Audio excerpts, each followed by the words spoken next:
We're recording. Awesome. Episode 12, the radical minimum standard. I guess that one's not going in the recording, huh? Minimum standard. Radical minimum. RMS. One time only. RMS. All right. When a team feels stuck or they're underperforming or they're misaligned, it is easy to blame individual effort. But more often, it's not an effort issue, it's a clarity issue. At Empower, we've seen it time and time again. Leaders want to hold their people accountable, but they haven't actually defined what their expectations are.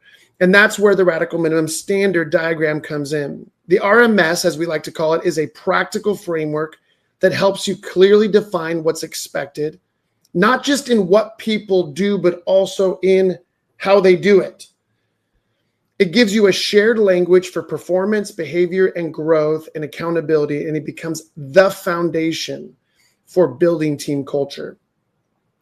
Hello, I'm Eric Pfeiffer, and in this episode, I am again joined by Ms. Dawn Neldon, and we're unpacking the radical minimum standard tool, why most teams drift without it, and how you can use it to align your culture around what actually matters.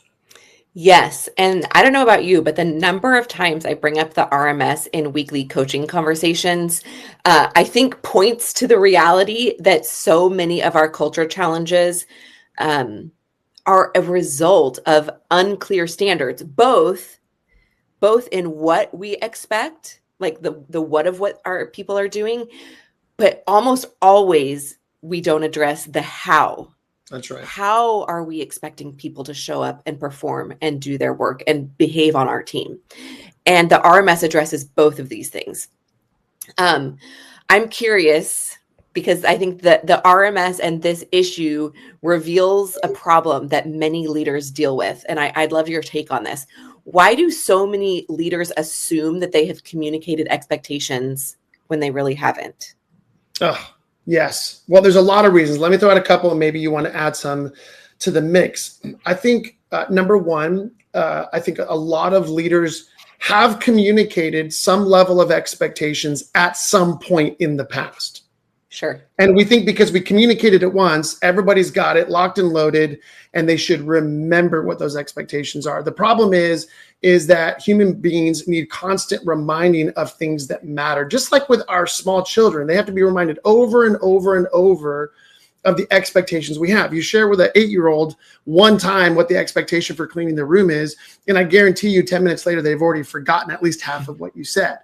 And so as a parent, we can either get upset with that child or simply recognize they just need to be reminded, and they're probably going to need to be reminded multiple times over and over until it's ingrained within them, until they become their expectations. And I think with leaders, we forget that people need constant reminding of those expectations.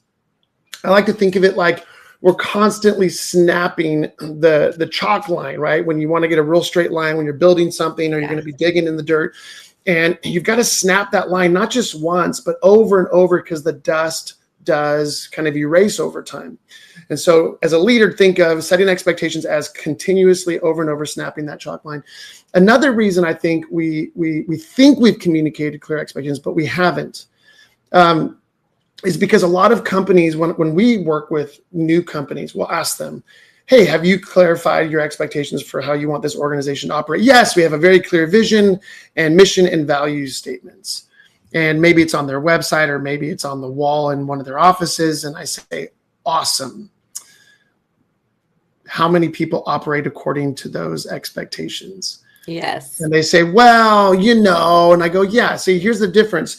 There is a difference between aspirational values and behavioral values. That's right. We assume a lot of times as leaders, because the people we're hiring are intelligent and they're skilled or talented in whatever area, that they will show up and operate in the way that we would expect.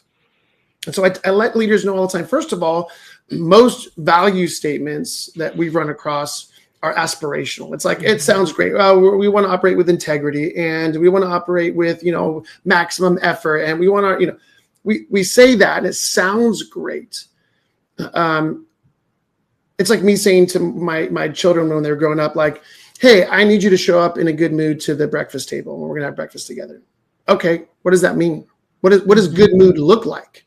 Yeah. Right. And so this is where we come back to what you were saying earlier, which is we oftentimes clarify our expectations around what we expect people to accomplish and do, Yes. but we rarely ever speak to our expectations around how we expect them to show up and operate in doing what they're doing. Yes. And those produce quantitatively different results. I have a teenager who actually happens to be home. So he's sitting on the couch listening to me share this story right now.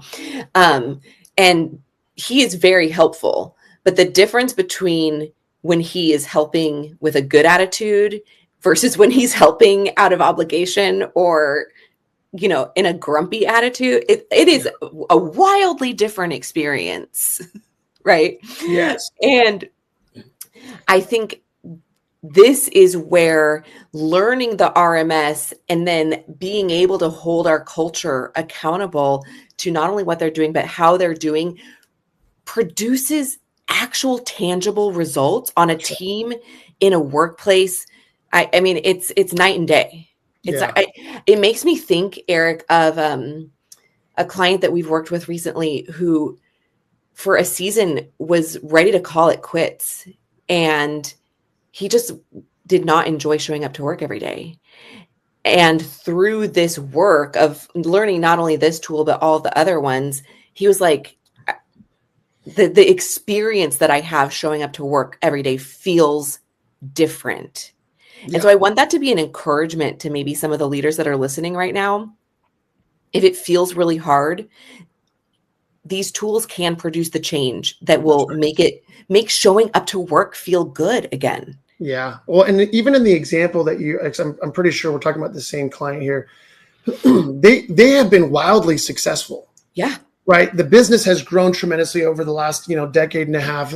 Their revenues have gone through the roof. Their profits have gone through the roof. Yeah. I mean, everybody is winning from kind of the kind of standard or traditional business metrics. The problem is it wasn't just this, CEO that was not wanting to show up to work.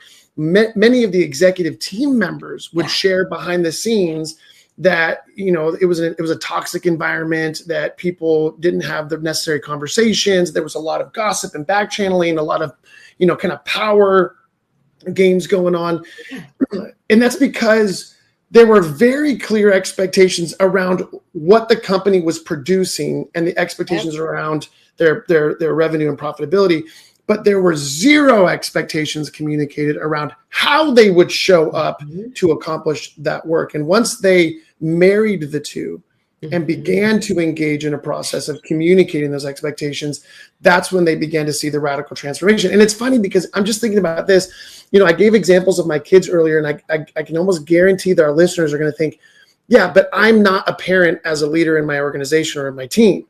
And I don't want to treat the members of my team in a kind of condescending, pedantic way. And I tell people that's not the issue. We're not telling you to parent your team, but in a similar way, in a parallel way that parents have to set the expectations around how their kids show up, we have to set clear expectations around how we expect people to do what they do. That's right. That's a part of building team and culture. So let's do this, because I know we're going to jump into the RMS tool here in just a minute, but I want to pause here. I want to explain culture to our listeners. And I probably said this in a previous episode, and I'll probably say this again many more times in other episodes, because it's so critical, because there are so many books and conversations around culture and what is culture and how do we shape or create culture? How do we get out of negative culture? If we don't understand what culture is, then it remains a kind of enigma. It's almost like grasping for air. Like you just can't quite put your hands around it, but we know it exists. Yeah. And so I want to make culture painfully tangible for our listeners. I love that. The best way to understand culture is through this old song that most of our listeners have heard at least once in their life. And I can almost imagine somebody driving down the freeway. As soon as I sing this tune, they're going to like a big smile on their face. Ready? This is the song. This is how we do it. This is how we do it. Like everybody knows that song, right? It was super popular. Montel Jordan. Great song, but that is the best way to explain and understand what culture is. Culture is basically the prevailing attitudes and behaviors which people operate with in any context, in our marriage, in our family, with our kids, with our friends, on the golf course, and any other hobby, at the workplace, with the vendors, with the customers. It doesn't matter, on a phone call, through an email, through a text. However, we most often operate, how we do what we do is what begins to create the culture, the expectations around how people operate. And that inevitably leads to the experience that people have. It's a reason why people constantly point to Chick-fil-A to say part of their success is, their food's great, right? Their food's great. It's high quality food in terms of like flavor and stuff. Sure. However, the reason Chick-fil-A has been so successful in the same way that In-N-Out as well is because the culture of service, every person on that team in that particular, restaurant is playing from the same playbook, not just in what they do.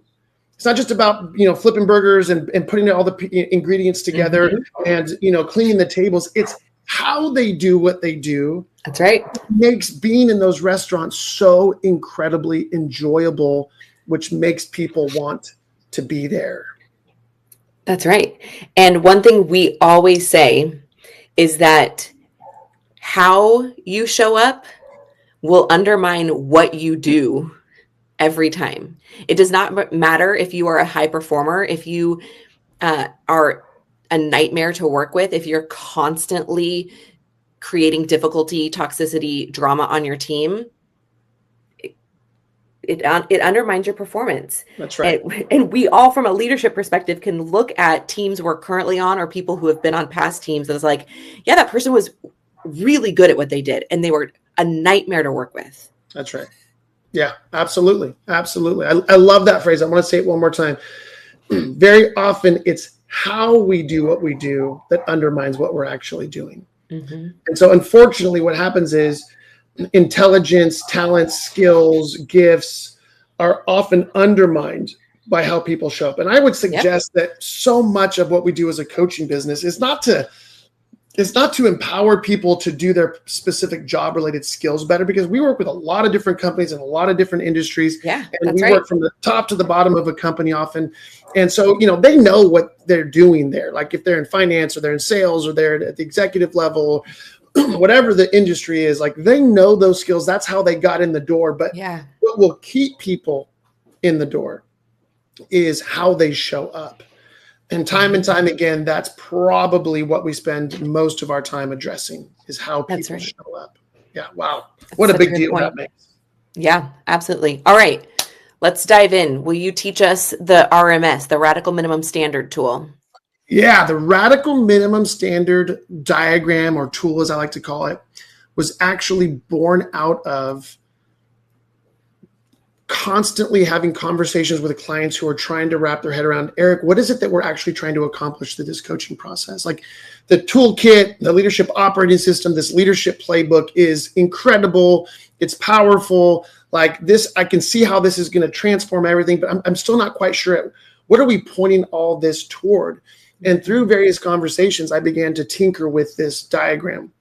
And again, I'm standing on the shoulders of people much smarter than me. So I've borrowed all these beautiful ideas and just kind of packaged them in a way to make it very simple, very accessible, and very user-friendly. So imagine an X and Y axis, right? The X axis, I think, is the vertical. The Y is the horizontal, however that works for our mathematicians. Either way, you've got the two axis points. And then imagine a diagonal axis point up and to the right, right? We all love that upward, up to the right trajectory, whether it's in finance or profitability or revenue or whatever. Absolutely. So now let's just for a moment say that Z axis, that diagonal axis, is our radical minimum standard axis. In other words, it's our opportunity to define, articulate our radical minimum standards for what we're doing in the workplace and how we're doing what we're doing. It's both the what and the how, as Montel Jordan says, this is how we do it. If we don't define how we expect people to show up and operate in the midst of whatever their job related responsibilities are, then guess what? People will default to whatever seems best to them. Mm-hmm. And everybody has through their life inherited a variety of different ways of handling conflict, dealing with conversations, when tensions, run high, when things aren't going their way, when, email communication, text communication, I mean, just the list goes on and on. People will come into a workplace and they bring with them a whole bag of, this is how I've learned to do it in the past. That's right. And you can actually have multiple people and this is how I do it could actually be reasonable. But if it's not the same as everybody else, I tell leaders all the time, it's like putting all the best athletes on the field, the court, the ice rink, the whatever sport we're talking about. They're all incredible athletes. They've all learned the basic skills to perform what they're trying to do. But if they're not playing from a shared playbook, guess what happens? They cannot sync. They cannot operate well together, and they will not be successful. And I've watched, we've worked with plenty of professional sporting organizations or athletes, and what you discover is when they're not operating from a shared playbook, people cannot execute and find the success that they're looking for. Mm-hmm. And for this reason, as leaders, we have to understand one of our preeminent responsibilities as leaders, whether it's of an organization or even a small team or even within our own households, is to clarify what is the RMS, the radical minimum standard. What do we expect you to be able to do, and how do we expect you to do what you do? And marrying those two is absolutely essential, as we've already discussed. Now, we have to understand the X and Y axis. On the vertical axis, we are assessing people by virtue of three key areas. Number one, their character. I know in the business world, nobody wants to talk about character. Don't judge me. You don't know what's in my heart. You don't understand. Blah, blah, blah. At the end of the day, how you show up, especially under pressure when things aren't going our way, is an expression of our character.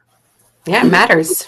It matters. And if we go back to the EQ matrix, that's why we start with that tool, because we laid a foundation for how people can show up through the lens of self-awareness and self-leadership so that they are operating from viable character that will allow them to operate well even under pressure. So I would encourage our listeners, if you've not heard that one, go back in the episodes, find out where we're talking about the EQ matrix and dial in on that, because that's really important. So character is one huge thing we need to assess for. Number two, somebody's just their competency, their skill set. Yep.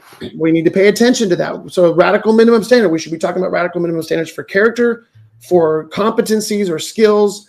And then the third is capacity, which I like to talk about somebody's bandwidth, right? And especially with a lot of the remote work, kind of challenges that different organizations are facing, people driving long distances, people dealing with aging, parents or in-laws, pregnancies. There's all kinds of reasons that we should be paying attention to. What is this person's bandwidth to be able to operate according to our radical minimum standard? It's not just intelligence and skill. It's also just kind of their mental, emotional, physical bandwidth to be able to show up and accomplish what we're asking of them.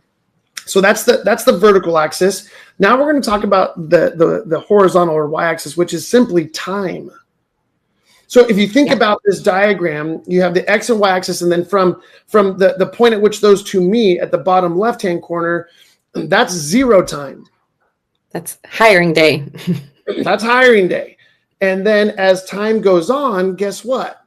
The longer somebody's with us, that radical minimum standard, that Z axis, that diagonal line is actually going up.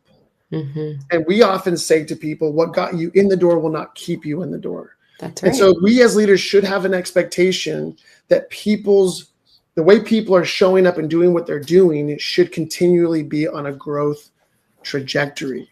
Right? No professional sporting coach ever says, hey guys, it's the first day of the season. I'm so glad you guys made the team. I don't expect you to do anything better than you've done today for the rest of the season. Not going to happen.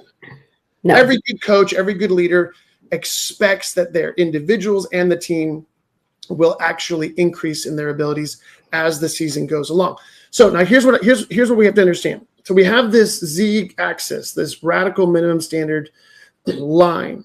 And that's really important. We're going to come back to, for our listeners' sake, like why, what's at stake in whether we communicate that and how we communicate and hold people accountable to it. But the way this tool works is now we have suddenly a simple grid to say, okay, at 0 time, when we bring somebody into our organization, have we clarified the radical minimum standard and have we assessed these potential new hires through the lens of character, competency, and capacity?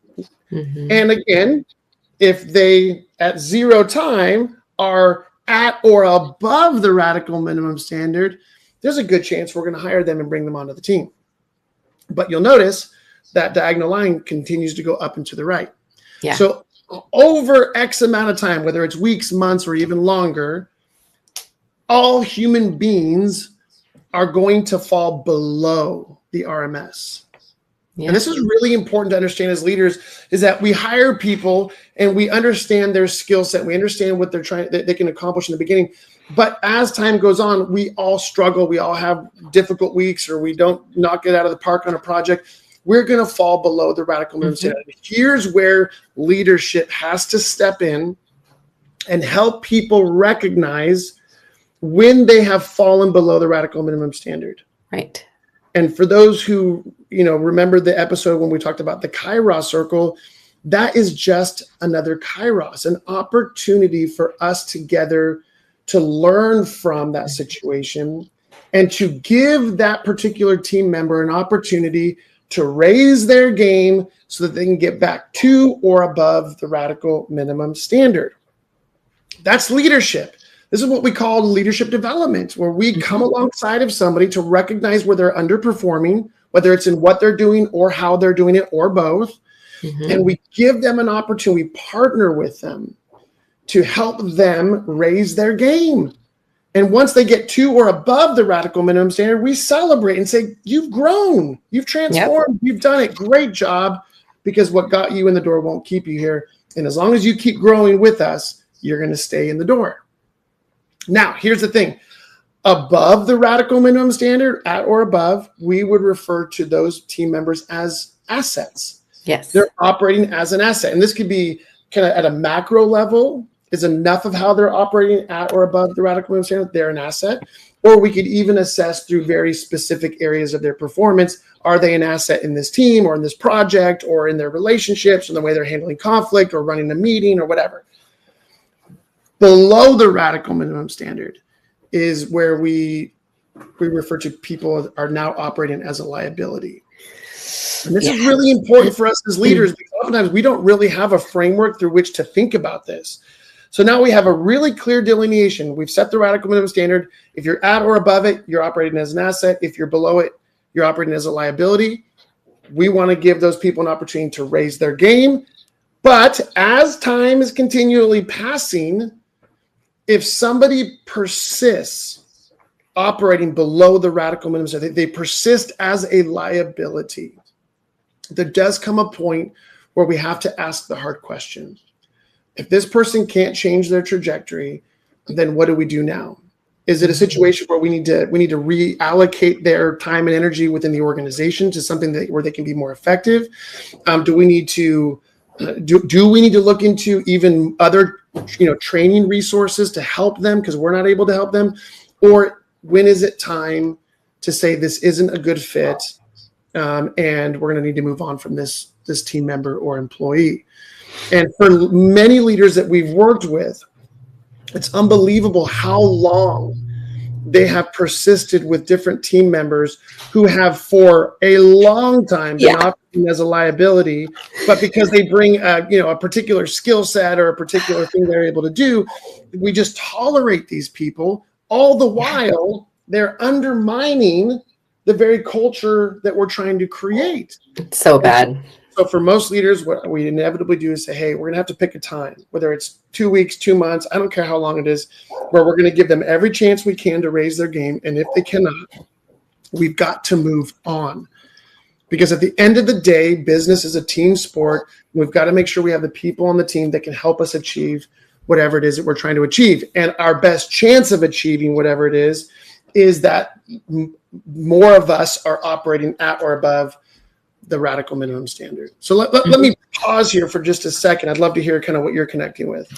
Yeah, I think the reality is that oftentimes we bring people onto our team and we do subconsciously expect that they are just going to continue up and to the right. Yeah. That would be the ideal scenario. We don't have to do hardly anything. They're just going to keep on growing. But what we know about everything, how everything in this universe operates, is that left alone, things do not continue up and to the right. That's right. Things devolve. Entropy takes place. Yeah. And so without an external force operating on my house, it doesn't naturally get cleaner over time. It gets more chaotic and more messy. The dishes don't just become better, right? Like an outside force has to be operating on those things in order for us to see improvement. And that is the role of leadership in this RMS diagram. Yeah. As leaders, we are that external force that comes into play when we see things start to devolve, when we see great people, great teammates who are going through hard seasons, they're dealing with family stuff, their capacity's diminished, or they're learning a new skill. And so their skills, their competencies aren't where we want them to be because we've challenged them to take on new roles. So our role as leaders is to step in to give our teammates every possible chance to win. Yeah. That doesn't mean we're responsible for their winning. That's right. But we are responsible for giving them the fighting chance to do so, to get above the line. I love that. I love that. Well, let me offer a couple of practical examples of where we've seen this. And obviously we see this in every organization or within every leader that we work with, because even if we're working with individual leaders through an executive coaching contract, we're challenging them to set their radical minimum standard for themselves, what they're doing and how they're showing up to do what they do. And then within teams and organizations as well. So one is, we start our new book's coming out, which basically unpacks this whole leadership operating system or this leadership playbook. And I start the book with a real story. We'll call this gentleman Bob to conceal his real identity. But this guy, Bob, it was the head of finance for an organization from the very beginning. It grew very, very rapidly. And the guy is a bit of a mathematical genius. I mean, and he was an incredible asset early on in the development of this organization. Saved them a lot of money, helped them make some really good decisions. The problem was, as the organization grew, Bob had to run a team. And as they added team members under him, man, the troubles started and they only escalated. People were constantly complaining about a toxic work environment, that Bob was condescending, he was rude, he was pedantic, he was insulting, he was harsh and heavy-handed with his team members. The HR talked to him over and over and over again. And at the end of the day, it was really an untenable situation. When I started working with this organization, I had to step in and say, hey, we've got to determine whether this individual can continue up and to the right with the up and to the right of the organization, because the organization was growing. There's a lot more at stake. And so we need to find out whether this guy can continue to grow with the company. Yeah. And so by working with some of the executive leaders to define the RMS for their managers, and then to begin to hold not just this Bob character, but other managers accountable for that RMS, to partner with them, to coach them. And many of the managers actually raised their game and to or above the RMS. And Bob was simply unable or unwilling. Either way, I had to challenge the leadership to set a timeline and say, hey, at some point, if this person's not able or willing to do the work and to become an asset again as a leader in the organization, you've got to determine whether you need to recalibrate his position so that he's not responsible for people anymore. Basically put him in the closet in the back of the office, or it's time to move on and find somebody who is willing and wanting to operate according to your radical minimum standard. Sadly, it didn't work out and that individual's gone. But guess what? The person who replaced him was excited about the culture that this company was fighting for and has been nothing but an incredible asset to that organization as they've continued to grow and move forward. Another example is an individual I was working with who became the general manager of a professional sporting organization and inherited a culture that was, by everybody's kind of, assessment. It was, super fragmented and siloed, and nobody was communicating, nobody was sharing. There's no cross-pollination. There was a lot of toxicity, and people were not enjoying showing up to work. Yeah. And when this new leader stepped into that role, they inherited a culture. I think sometimes we forget this, that if we step into a pre-existing organization, we're inheriting the culture that's gone before us. And this leader just said, hey, I don't know that I know how to change this culture. Yeah. Right. It's one thing to create a culture from scratch where we get to define it from the beginning and fight for it. It's another thing to inherit culture and then the daunting task of changing it or reshaping it. But this leader decided, I'm going to do this. I'm going to fight for this. They communicated the RMS over and over and over and over and over again. This is how we do it. This is how we do it. And much like a good parent, right? Oftentimes as parents, I think we think that if we chastise our kids or we spank them or we give them heavy consequences or we punish them or we yell at them, that's going to change their behavior. And I tell people, fear it's not normally a good motivator to change behavior, right? Instead, like we did with our kids growing up, we would focus more on reminding them over and over, hey, this is how we do things. This is how we handle our siblings when we have a disagreement. This is how we clean our room. This is how we show up to the breakfast table. This is how we talk to mom and dad. This is how we handle people older than us. This is how we, treat our coaches when they're not playing us in our sporting event. This is how we handle our friends when they do something that hurts our feelings. We spent more time living into that song, this is how we do it, than not. And that's what this leader did. They just focused so much time and energy on this is how we do it, this is how we do it, setting that clear expectation. And guess what? Over time, some people self-selected out. Some people said, I want to rise to that standard, and they did. And also, as they brought new people into their workforce, guess what happened? They were able to hire people with a clear RMS that would give that new hire an opportunity to determine, is this the kind of culture I want to be a part of and fight for as well? And that organization went through a radical transformation. It is a far healthier and more vibrant and more empowered organization than it was when he first inherited it. And so again, it's just really helpful for us to remember that culture matters. I tell people culture, your product, your service, your branding, your marketing, that's not the engine of your business. How your people operate individually and collectively, the culture, that's the engine of every business. Absolutely. So Eric, if we have leaders that are listening to this episode that are like, great, okay, I like the idea. I need some breadcrumbs. What are a few things that people can implement this week that are going to help them start to turn the tide of their culture with the RMS? It's such a good question.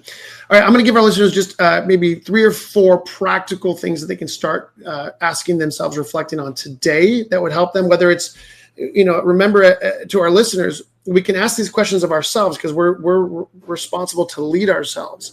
So do we have a clear radical minimum standard for ourselves? And then we can also then turn that outward onto the teams or organizations that we're leading and to ask the same question. So the first question is, do I have a clear radical minimum standard or clear RMS? I think a lot of times we have these intuitive values and expectations that we've really not taken time to communicate or to put on paper for ourselves. Like what is our RMS? How do we want things to operate? What are our expectations? And so I would challenge all of our listeners to ask that question. What's my RMS? What's my RMS for conflict? What's my RMS for communication? What's my RMS for whatever? You just fill in the line. We can actually begin to think through and articulate our RMS. That's the first thing. As a leader, Okay. do we have a clear RMS? And if we don't, that's where a coaching business like ours loves to come in and say, hey, let us help you identify, clarify, and articulate that RMS. And by the way, listeners, don't forget, having a set of values on the wall in your office isn't going to cut it, right? We need behavioral. This is how we do it. Values that need to be expressed. So that's the first one. Do I have a clear RMS? The second one is, have I clearly communicated that RMS, and have I done it often enough? And we already spoke to that earlier, so I won't go too much into that, but we have to communicate it over and over and over. Yeah. It's like somebody once said, once you think you've communicated the vision for your team or your company, enough, then do it 1,000 more times, because people will forget and lose sight. The third question is, am I holding the people that I'm responsible for accountable for the RMS? Am I willing to engage with my team members, or as a parent with my kids, or even with our spouses, to say, hey, it seems like you're operating below the RMS that we've agreed on, right? Because you can only hold people accountable to an RMS that you have clearly communicated. That's right. But are we willing to have those hard conversations to say, hey, I want to partner with you to raise your game, and let's see if you can do that? Because if you can't and you persist as a liability, we have a bigger problem at hand. And then the last question is, where do we need to recalibrate our RMS? Great question. As leaders, we're constantly learning and experimenting.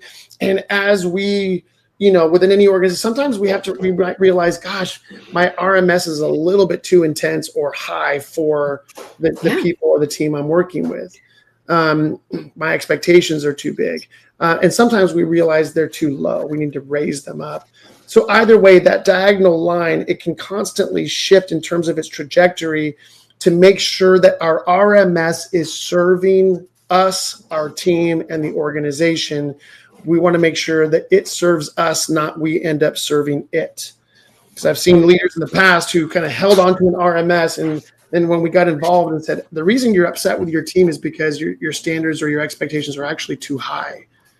And which can be shocking at times. Like, how can you have too high expectations? Well, you can. If you expect your workers to show up for 90 hours a week when the law says they can only work for whatever, 40, right, we got a problem, right? Or you're ruining their personal lives by your expectations of them being on the road for 349 days, out of the year. So sometimes we've got to be okay to recalibrate those expectations to make sure they are serving us and our teams, and not us serving it. So those are the kind of simple questions we can start with that will help us begin to think. And of course, we've got these diagrams in the show notes, and obviously we've got the new book coming out that will unpack this with even greater detail. That's right. And I just want to take a minute to encourage everybody listening to lean into this work, because clarity in this area will actually transform your culture. This is like a practical entry point. If you are showing up to work and it's just not a good place to be, it's toxic, it's siloed, it's all of the things that we know that workplaces can experience. This is a starting point. Yeah. Clarity here will help you transform your culture. Yeah. And on that note, I want to say next week, we are wrapping up this kind of season 1 of the Empower podcast, where we have literally laid out every single one of our tools that we use to work with these high caliber organizations that we work with all across the country. We laid them all out for you. So if you haven't listened to them all, I encourage you, go back, start at the beginning of season 1 and really dig into all of the tools. For free, we are giving you the tools. So they are a gift to you. We hope that they are transformational. We'd love to hear from you if you have seen them at play and how they're starting to impact your leadership, your workplace, your teams. And what I'm excited for is, as we transition into kind of this next season of the Empower podcast, we are going to be looking at how do we now use these tools?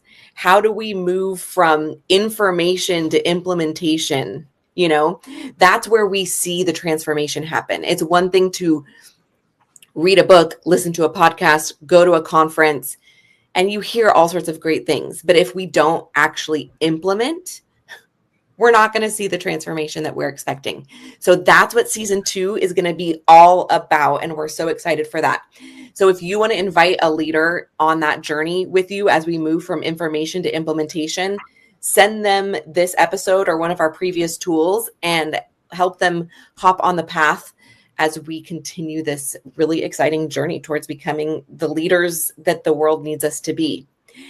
And lastly, I want to say, we have a free gift for you. In our show notes, you can, as Eric said, find all of our tool diagrams because they are visual tools. If you are especially a visual person, head to the show notes and get your eyeballs on what those tools actually look like. But also in the show notes, you will find a free mini course that we'd love to gift you, 5 shifts to become the leader that you wish you had. That's all there for you. And we hope that this episode encourages you to stop guessing, stop assuming that people just know what you expect of them, and start creating a culture of clarity. Love it. End that recording.